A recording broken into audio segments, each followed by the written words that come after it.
મારું નામ શકીલ પીરજાદા, હું એડવોકેટ છું અને આજે વાંકાનેર શહેર અને તાલુકા મુસ્લિમ સમાજે કેન્દ્ર સરકારના નવા વકફ કાયદા અને પ્રાસ્તાવિક ગુજરાત સરકારના યુસીસી કાયદાની વિરુદ્ધમાં આવેદનપત્ર આપ્યું છે.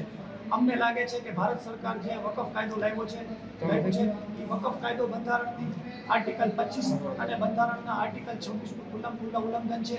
અમારી ધાર્મિક મિલકતો અને ધાર્મિક બાબતમાં સરકારનો ડાયરેક્ટ હસ્તક્ષેપ છે.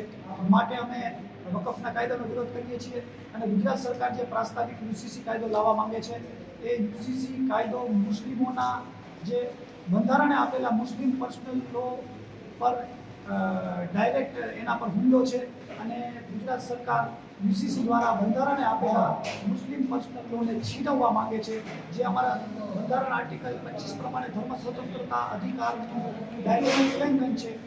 યુસીસી છે એ બંધારણનો માર્ગદર્શક સિદ્ધાંત છે જે મરજિયાત છે અને ધર્મ સ્વતંત્રતા છે એ બંધારણનું આર્ટિકલ ફરજિયાત છે.